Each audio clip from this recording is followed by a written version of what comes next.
sering pergi ke tempat yang rame ya.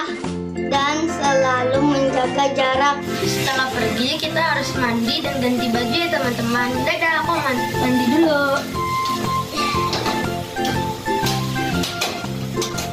Ayo kalian jangan ngintip ya. Jangan lupa berolahraga ya. Jangan lupa makan makanan yang sehat dan bergizi supaya tubuh kita selalu sehat. Halo teman-teman, sebentar lagi kita mau mulai ibadah sekolah minggu. Teman-teman sudah siap kan? Teman-teman harus sudah mandi, gosok gigi, dan berpakaian rapi ya. Jangan sambil makan, main, dan ngobrol saat ibadah kita harus tertib ya teman-teman.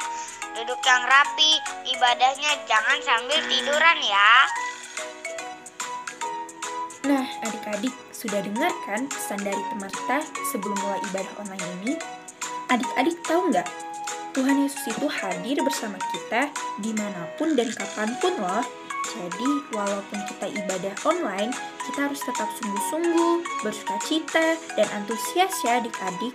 Karena hadirat Tuhan ada meskipun kita di rumah.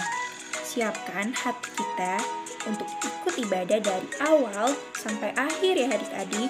Karena setiap hati kita Tuhan lihat dan perhitungkan. Papa dan Mama juga harap mendampingi adik-adik selalu ya. Shalom adik-adik, apa kabarnya hari ini? Pasti luar biasa bukan? Hari ini kita akan mendengarkan tentang berita hakim-hakim nih adik-adik. Mau tahu seperti apa kan adik-adik? Sebelumnya kakak ajak kita untuk menari, melompat, bersukacita untuk Tuhan. Namun sebelum kita memuji Tuhan, ayo kakak ajak kita bersatu di dalam doa. Kita tutup mata kita lipat tangan kita. Tuhan Yesus, terima kasih untuk hari ini yang boleh kami nikmati ya Tuhan. Sebentar kami akan memuji-Mu, kami akan bersukacita, bersorak-sorai ya Tuhan bagi nama-Mu. Kami percaya sukacita yang berlimpah akan ada ya Tuhan bagi setiap kami.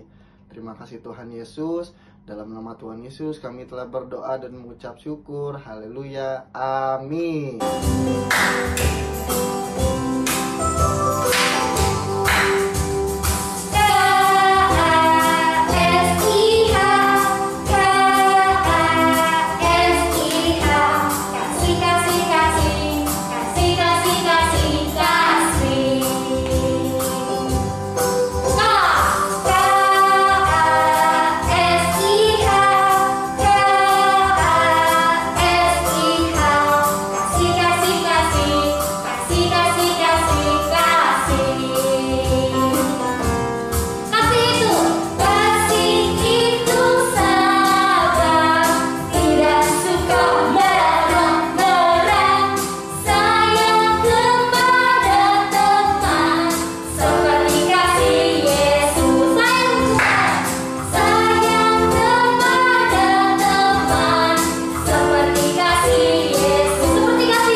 Wah, adik-adik udah keren banget tadi memuji Tuhannya.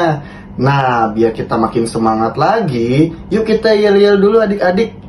Sukacita, sukacita, yes, yes, yes. Yeay, kita kasih tepuk tangan buat Tuhan Yesus.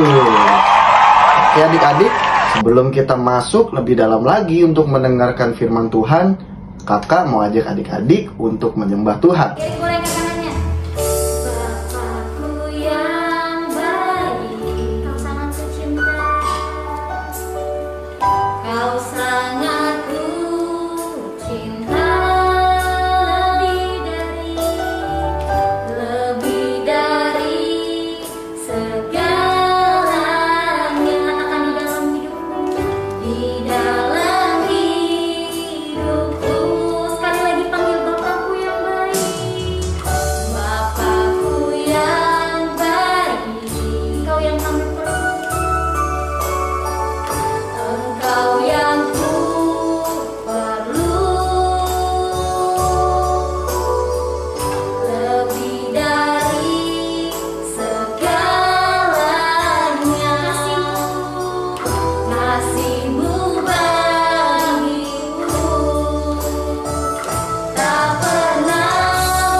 kembali lagi bersama saya Leta dalam berita Hakim-Hakim. Hari ini telah dilaporkan ditemukan seorang pria yang tergeletak di jalan antara Yerusalem dan Yeriko dengan tubuh penuh luka. Untuk informasi lebih lanjut mengenai insiden ini, kami memiliki rekan kami yang sudah ada di lapangan kejadian. Ya, rekan Scarlett, bagaimana keadaan di sana? Bisa diinformasikan lebih lanjut? Terima kasih rekan Kaleta. Sekarang ini saya sedang berada di lokasi kejadian. Dikatakan bahwa pria tersebut sedang dalam perjalanan dari Yerusalem menuju Yeriko. Dan dalam perjalanan ia bertemu dengan orang-orang jahat yang memukuli dia serta mengambil barang-barang miliknya. Orang tersebut sempat terbaring di jalan cukup lama karena tidak ada yang menolong. Menurut sumber terpercaya, seorang imam dan seorang Lewi sempat berjalan melewati dia, namun tidak berhenti untuk menolong dia. Sekian berita dari saya, kembali ke rekan Kaleta. Oke, terima kasih rekan Scarlett. Sekarang ini kami setelah mendapatkan informasi terbaru bahwa pria tersebut sudah berada di suatu tempat penginapan dan kami berhasil menghubungi dia untuk melakukan wawancara langsung. Baik, selamat pagi Pak. Apakah boleh diceritakan keadaan Bapak sekarang? Ya, selamat pagi. Untuk keadaan saya sudah membaik. Masih sakit kepala, namun sudah membaik. Terima kasih. Pak, boleh diceritakan sedikit bagaimana Bapak bisa sampai di tempat penginapan? Jadi begini, ketika saya sedang kesakitan di pinggir jalan, saya dibantu oleh seorang Samaria. Ia kasihan kepada saya sehingga ia berhenti, membalut luka-luka saya, dan membawa saya ke penginapan, menggunakan keledainya. Di penginapan ia merawat saya, karena keesokan harinya ia harus pergi. Ia memberikan uang kepada pemilik penginapan, supaya saya dapat membeli obat-obatan dan keperluan lainnya. Saya sangat bersyukur dan berterima kasih telah bertemu orang tersebut. Puji Tuhan kalau keadaan Bapak sekarang sudah membaik. Terima kasih Pak atas ceritanya. Ya pemirsa, demikian informasi yang dapat saya sampaikan pada berita Hakim-Hakim hari ini. Terima kasih dan Tuhan Yesus memberkati. Nah, adik-adik, bagaimana cerita tadi? Seru banget ya. Adik-adik, kalau dari cerita tadi, kira-kira adik-adik dapat pembelajaran seperti apa? Cici Evi ceritain sedikit ya. Jadi pada zaman itu adik-adik, orang-orang di Yerusalem dan orang-orang di Samaria itu tidak memiliki hubungan yang baik. Mereka itu sering berantem, saling mengejek, pokoknya mereka tidak berteman. Nah, pada cerita ini, orang yang dipukuli dan yang dicuri barangnya itu adalah orang yang berasal dari Yerusalem. Nah, lalu orang yang menolong pria itu adalah orang dari Samaria yang padahal mereka berdua itu harusnya bermusuhan. Tapi orang Samaria tersebut memiliki kasih kepada orang Yerusalem tersebut sehingga dia menolong dia, membalut lukanya, membawa dia ke penginapan dan membasuh lukanya. Nah, adik-adik, walaupun mereka berbeda, tapi mereka bisa menunjukkan kasihnya. Orang Samaria tersebut tidak memandang kalau dia ini musuh atau dia ini orang Yerusalem, tapi dia tetap menolong orang tersebut. Luar biasa ya kasihnya. Nah, kalau adik-adik mungkin di keluarga atau di rumah adik-adik atau mungkin di komplek adik-adik, ada nggak mungkin teman-teman atau keluarga yang memiliki perbedaan dengan adik-adik? Contohnya, mungkin perbedaan dari sisi keyakinan. Mungkin dia tidak ke gereja, namun dia pergi ke masjid atau ke pura atau mungkin ke vihara, berbeda keyakinan dengan adik-adik. Nah, pertanyaannya adalah, kalaupun berbeda, apakah artinya kita harus memusuhi mereka atau mengejek mereka? Tidak boleh ya. Jadi bagaimana nih kita harus mengatasi perbedaan ini? Adik-adik, ingat Tuhan Yesus itu mengasihi semua orang tanpa terkecuali. Tuhan Yesus datang ke dunia untuk mati bagi semua orang. Dia mengasihi semua orang termasuk adik-adik dan juga teman-teman atau keluarga adik-adik yang memiliki perbedaan keyakinan. Jangan lupa juga adik-adik, Tuhan Yesus itu mengutus kita setiap orang yang percaya untuk menjadi saksi Kristus. saksi Kristus itu apa? Saksi Kristus itu tugasnya untuk menyampaikan kabar baik, kebenaran tentang firman Tuhan, tentang Tuhan Yesus kepada semua orang, supaya orang yang mendengar menjadi percaya, ya. Nah, lalu caranya menjadi saksi Kristus itu seperti apa, Cici Evi? Caranya itu adalah dengan menjadi berkat bagi orang lain. Contohnya, ketika teman kita sedang kesulitan, kita harus segera menolong. Sama seperti orang Samaria itu. Dia tidak melihat kalau orang itu merupakan orang dari Yerusalem. Dia tidak peduli, tapi dia tetap tolong karena dia sedang membutuhkan pertolongan. Lalu bagaimana lagi? Dengan karakter dan juga sifat dari kita adik-adik. Kita harus bisa ringan tangan, harus perhatian, sabar, mengucapkan kata-kata yang baik, memiliki respon sifat yang baik. Supaya apa? Supaya ketika orang lain melihat kita, orang lain melihat Yesus Kristus yang hidup di dalam hidup kita. Orang lain bisa bilang, wah pintar banget nih si Budi. Dia rajin ke gereja, taat sama orang tua, pintar di sekolah, terus sopan banget lagi.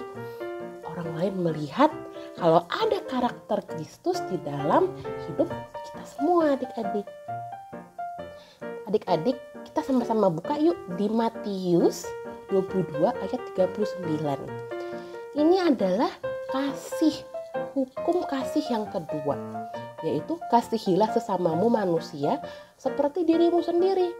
Maka dari itu adik-adik, sesuai dengan perintah Tuhan di Matius 22 ayat 39, kita harus bisa mengasihi sesama kita seperti kita mengasihi diri sendiri. Maka dari itu kita harus sama-sama belajar untuk bisa mengasihi semua orang walaupun orang tersebut berbeda. Ya adik-adik, kita bersatu dalam doa.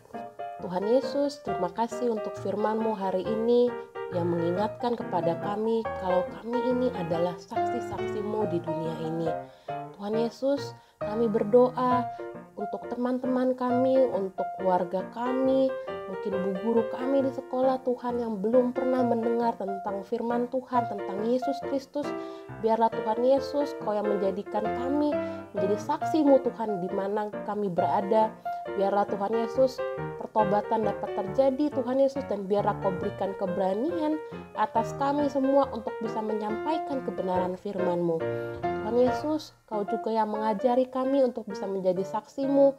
Biarlah kami menjadi saluran berkat bagi orang lain, dan biarlah orang lain Tuhan Yesus dapat melihat kasih-Mu terpancar lewat kehidupan kami. Terima kasih ya Tuhan Yesus, hanya dalam nama-Mu kami berdoa. Haleluya, amin. Cerita firman Tuhan hari ini sudah selesai ya adik-adik. Wah, keren banget ya cerita firman Tuhan hari ini adik-adik. Sebelum kita tutup ibadah hari ini, kakak akan menyampaikan beberapa pengumuman buat adik-adik. Yang pertama, kakak mau mengajak adik-adik untuk mengikuti ibadah sekolah minggu di minggu depan melalui YouTube. Nah, untuk papa mama pastikan untuk membimbing adik-adik ya. Pengumuman selanjutnya, kakak juga mau mengajak adik-adik untuk tergabung di dalam KUL atau yang biasa kita sebut Connect Each Other atau CEO yang akan diadakan di minggu terakhir setiap bulannya. Pastikan adik-adik ikut ya. Untuk info lebih lanjut nanti akan disampaikan kembali melalui pengumuman yang akan datang. Sekian untuk pengumuman hari ini. Tuhan Yesus memberkati. Tuhan Yesus yang baik, terima kasih kami semua sehat-sehat dan baik-baik saja. Sekarang kami mau mendengarkan firman Tuhan. Berkati kakak-kakak yang akan membawakan firman Tuhan. Dan berkati juga kami supaya kami bisa mengerti. Dalam nama Tuhan Yesus kami berdoa. Amin. Shalom adik-adik. Saatnya adik-adik menerima berkat dari Tuhan. Angkat kedua tangan tinggi-tinggi, mari kita berdoa. Kiranya kasih karunia dari Allah Bapa, cinta kasih dari Tuhan Yesus Kristus, dan penyertaan oleh Roh Kudus yang menyertai, memberkati adik-adik mulai dari saat ini sampai selama-lamanya. Di dalam nama Tuhan Yesus Kristus, haleluya. Sama-sama kita katakan amin. Selamat hari Minggu. Tuhan Yesus Sampai jumpa adik-adik dan juga mama papa di video selanjutnya ya. Tuhan Yesus mengasihimu. God bless you.